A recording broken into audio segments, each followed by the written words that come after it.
Halo guys, kali ini saya dikirimin 3 produk terbaru dari Oleg dan Oase yang katanya sih ini nanti bakalan merger ya, dan semua produk Oase bakal dikasih nama Oleg. Makanya 3 produk yang bakal kita bahas kali ini tuh yang pertama adalah earphone TWS Oleg Song X, lalu yang kedua adalah speaker Bluetooth Oase OBS 100, dan yang terakhir adalah smartband Oase Zea. Jadi satu produk Oleg dan 2 produk Oase karena memang masih di bawah satu perusahaan ya. Dan kita langsung mulai aja dari produk yang pertama, yaitu Oleg Song X yang dijual di harga 799 ribuan, yang kalau menurut saya ini Oleg lumayan ngambil resiko ya, karena rata-rata TWS di harga 700 ribuan ke atas tuh udah mulai berantem di fitur. Ada yang ngasih active noise cancelling, ada yang ngasih environmental cancelling, transparency mode, atau pakai Qualcomm aptX biar delaynya cepet gitu ya.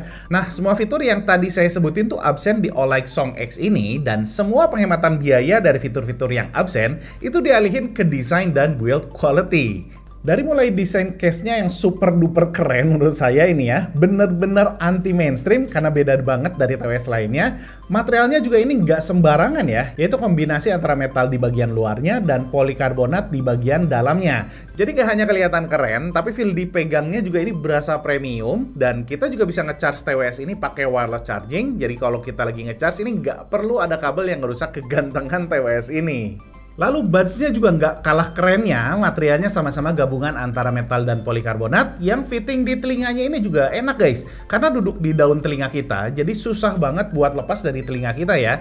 Lalu untuk kedapnya juga bagus, ditambah udah tersertifikasi IPX5, bikin menurut saya ini TWS ini bakal ideal banget ya buat kalian yang pengen pakai sambil olahraga bahkan di kondisi hujan sekalipun. Walaupun sayangnya belum bisa atur volume dari buds-nya yang biasanya kepake banget ya pas kita lagi olahraga.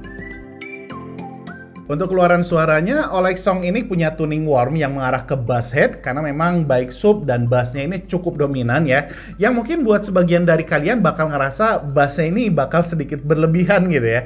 Tapi kalau kalian pecinta lagu techno kayak lagu-lagunya Alan Walker, saya cukup yakin kalian pasti suka banget dengan karakter suaranya.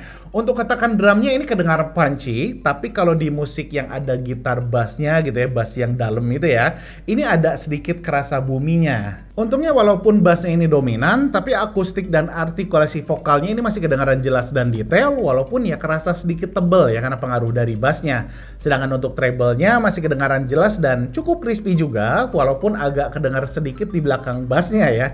Tapi positifnya untuk sibilance-nya ini nggak ada masalah sama sekali.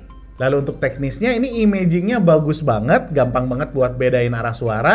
Tapi sayangnya untuk soundstage-nya ini masih kerasa standar aja ya. Jadi walaupun spacing-nya kerasa, tapi ya masih susah untuk bedain lapisan suaranya.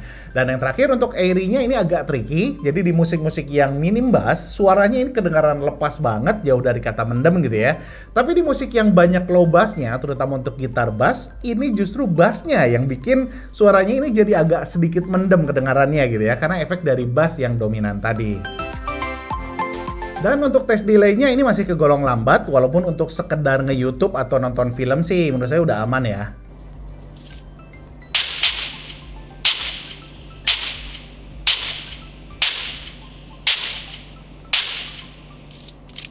Dan yang terakhir, seperti biasa kita coba juga untuk kualitas suara mikrofonnya, dan jujur saya juga belum nyobain untuk kualitas suara mikrofonnya kayak gimana. Jadi silahkan teman-teman nilai aja untuk keluaran suara mikrofon dari Oleg Song X ini. Jadi kesimpulannya untuk kualitas suaranya menurut saya nggak ada masalah yang berarti, karena secara overall suaranya udah bagus banget ya. Hanya masalah preferensi tuning aja yang bikin Oleg Song X ini tuh lebih cocok buat para pecinta bass. Dan yang kedua, buat kalian yang cari fitur, kayaknya masih banyak ya TWS harga seginian yang ngasih fitur lebih lengkap. Tapi kalau kalian jarang pakai fitur-fitur TWS kayak ANC, NC, atau fitur-fitur lainnya gitu ya. Dan untuk delay-nya juga yang penting nggak delay buat dengerin musik atau dipakai untuk nonton film. Kalian bisa dapetin TWS dengan build dan desain yang setahu saya ini yang terbaik di kisaran harganya. Bahkan dibandingin TWS 1 jutaan sekalipun. Jadi ya silahkan kalian timbang-timbang aja sesuai kebutuhan kalian semua. Sekarang kita lanjut ke produk yang kedua, yaitu speaker Oase OBS 100 yang harganya ini 160 ribuan aja, dengan desain, build, dan finishing yang menurut saya standar aja ya. Full plastik dengan finishing doff kayak kebanyakan speaker lainnya, belum anti air juga, lalu slot chargingnya juga masih micro USB yang untungnya kabelnya udah dikasih di paket penjualannya. Tapi untuk player mode-nya ini udah cukup lengkap ya guys. Jadi bisa Bluetooth, radio, USB, dan micro SD juga bisa. Hanya untuk aux di sini masih absen ya. Dan untuk daya tahan baterainya ini bisa tahan sekitaran 4-6 jaman yang ya tergantung dari volume yang kita pakai dari speakernya ya. Lalu untuk produksi suaranya, Oase OBS 100 ini pakai dua dynamic driver 52 mm dan satu passive radiator di bagian tengahnya. Dengan tuning yang ini cenderung flat ya. Karena baik bass, mid, dan treble-nya ini relatif berimbang. Sub dan bassnya masih kerasa walaupun gak nendang banget ya. Punch-nya juga cukup oke dan sama sekali nggak ada sembernya ya, karena biasanya kalau speaker murah tuh suka sember. Di sini nggak ada guys. Kemudian untuk mid-nya ini kedengaran sedikit lebih nonjol dibandingin bass dan treble-nya dengan akustik yang lumayan ngecering dan artikulasi vokalnya juga ini cukup detail ya, walaupun kedengaran sedikit boxy, jadi masih kurang lepas gitu suara vokalnya ya. Lalu untuk treble-nya ini ada di relax, jadi nggak terlalu tajam, tapi efek positifnya jadinya nggak ada sibilance-nya ya.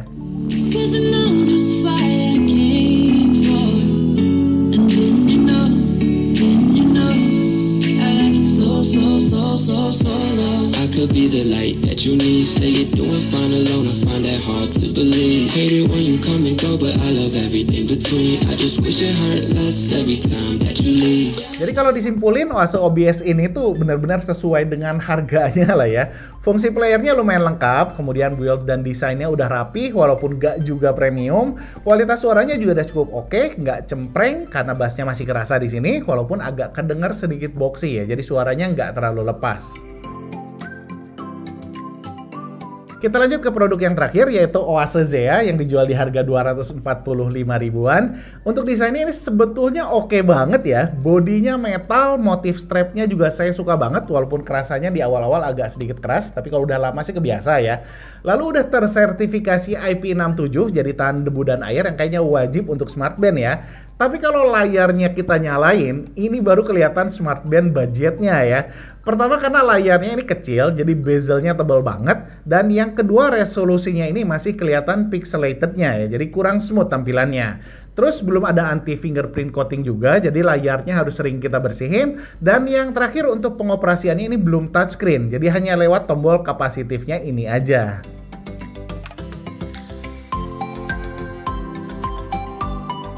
Tapi untuknya fitur lainnya sih ini udah kegolong cukup lengkap ya. Dari mulai fitur monitoring kesehatan kayak detak jantung, SpO2, dan ada pengukur tekanan darah juga. Dan kalau mau kita set di rutin ngukur tiap waktu juga bisa kita set di aplikasinya yang namanya Dayband. Jadi nanti kita tinggal install aja aplikasinya. Terus udah bisa nerima notifikasi WhatsApp dari medsos, walaupun pesannya hanya beberapa kata aja, tapi udah ngebantu banget.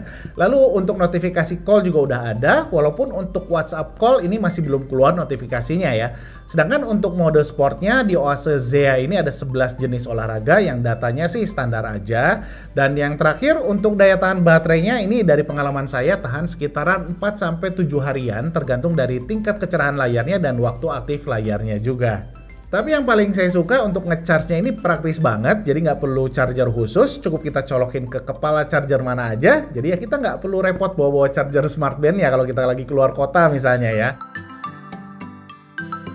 Oke guys, itu dia ulasan dari 3 produk terbarunya Olight. Silahkan like kalau ngerasa videonya bermanfaat. Mohon maaf banget kalau ada kekurangan. Giris out. Assalamualaikum warahmatullahi wabarakatuh.